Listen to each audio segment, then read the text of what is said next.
This is BB from clutterclearinglifecoaching.com. And today I want to talk about when you hit that plateau of peace, when you've plateaued out to peace. Some see it as a calm feeling. They accept it for calmness, rational, lack of chaos, lack of 50,000 thoughts pulling here, pulling there. And some see it as desperation mode.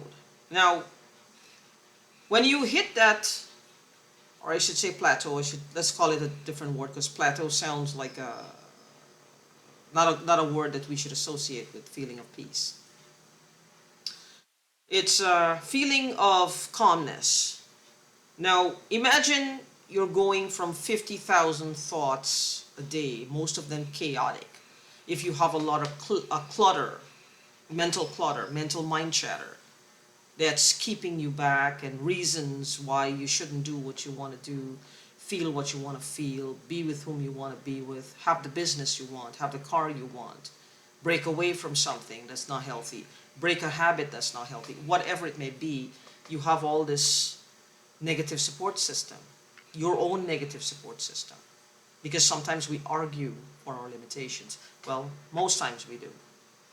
We will argue for them because they keep us in this box. They keep us getting absolutely nothing out of life, and we're kind of happy with that. We play it small, and then we play it even smaller, then we play it even smaller than that, and then we minimize ourselves, we minimize our potentials, we minimize our capacitance for seeing anything outside of this little space that we put ourselves in. And then our vision, of course, gets smaller and smaller, which means our awareness follows and goes along with it. Because we don't want to see anything more outside of this. But once we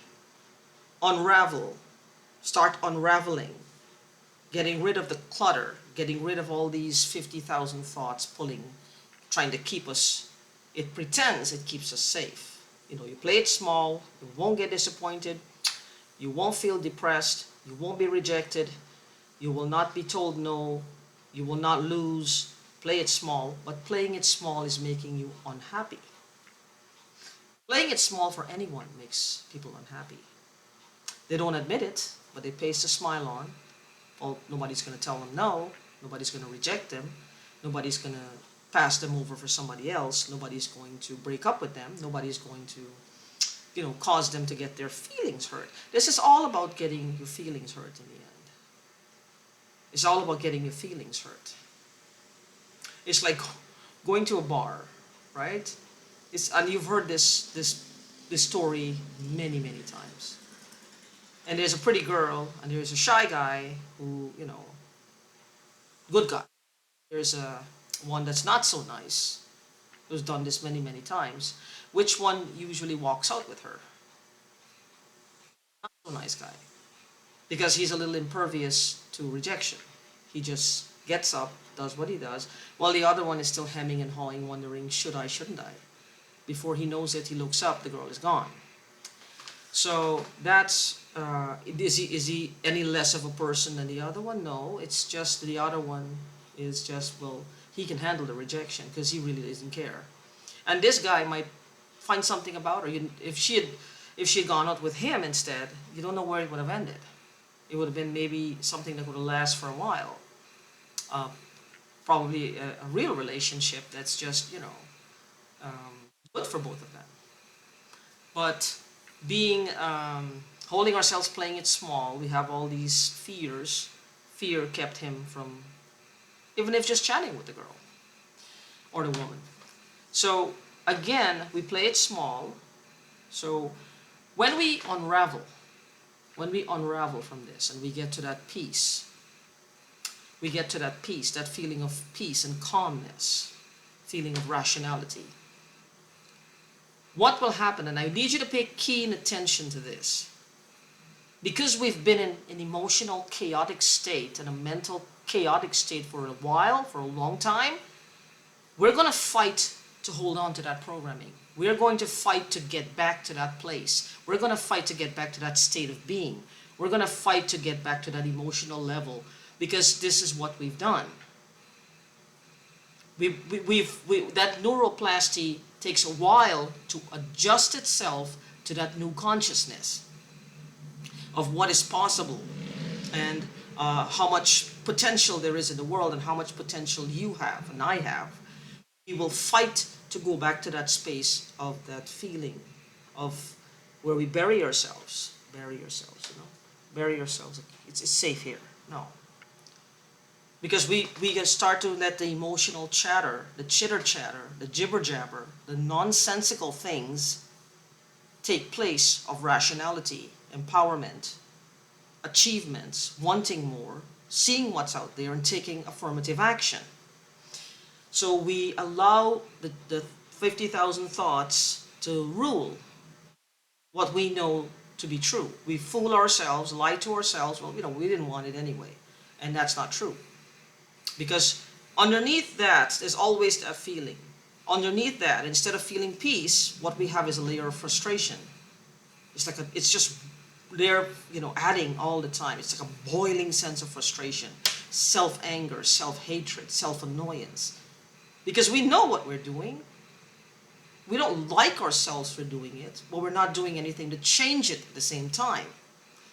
So again, once we work through all of that, and we created a tunnel here, what we do is we seek to put it back again, because we're so accustomed to this emotional, useless chitter chatter and jibber jabber. We don't do anything to really keep it at bay.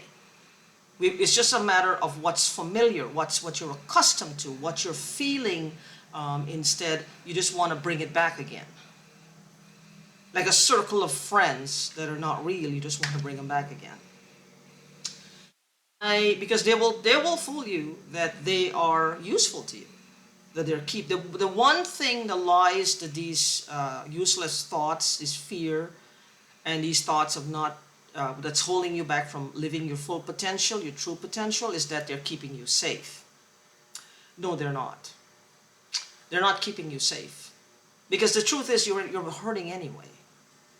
By not trying for something, you just rejected yourself anyway. By not striving for something that you want, you just disappointed yourself anyway. So it's like a twofer. You're angry at yourself and you just got disappointed. It doesn't help. It's to look at them exactly for what they are. They just hem us in, and they're not real. They're all just thought processes. They're just all thought processes. So what do you do when you've created a tunnel in this myriad of negative emotions and thoughts, and you've had a breakthrough, and you feel a sense of peace? What we do, or what we tend to do, is we tend to cover ourselves again back, because we're trying to recreate. We feel the peace and we're like, oh boy, this feels uncomfortable. This is no good. I haven't felt this way in a long time. Something is wrong here. This peace, no, I don't trust it. Something is wrong. Something feels off. This peace is not good. This peace is scary. You're out of your comfort zone now, because your comfort zone was pulling here, pulling there, it's going all chaotic. That was your comfort zone for a long time. So now you finally find peace, a little bit of peace. You try to cover it back with a million other negative thoughts, because it's strange. You feel that that's what's weird. You feel that peace, that's what's wrong with you. You feel the peace is that is causing a lot of problems. And these other 50,000 thoughts, pulling here, pulling there, will agree with you. Oh, they will agree with you 100%.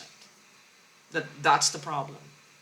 You don't need to be clear. You don't need to have clarity. You don't need to be ambitious. You don't need to try for anything. You don't need to strive for anything. Who needs that? You've got us. So what do you do in that position is I always say, write it down on a piece of paper. Get a piece of paper and use not a computer keyboard. Or don't use, as I like to dictate it on my phone, don't do that. Write it down, engage all your 5 senses. What this piece means, And all the negative, the first three negative things that you associate with this feeling of calmness or peace. And just below that, write 3 to 5 things that you find positive about it. Don't be in a hurry to cover it again with negative thoughts, whatever you do. Just bear that in mind. Get a coach, any type of coach, a life coach, a motivational coach, a coach where, financial, it doesn't matter, whatever it is. A therapist is also a great idea. And if you need my help, my website is clutterclearinglifecoaching.com. That is clearing the clutter at clutterclearinglifecoaching.com. Fill out my contact form. Make sure you put your phone number so that I will return your call as soon as possible. And we will see if there's something I can help you with, and we will take it from there. So until next time, when you hit a feeling of peace, don't think that peace is the enemy, because it's not. Peace.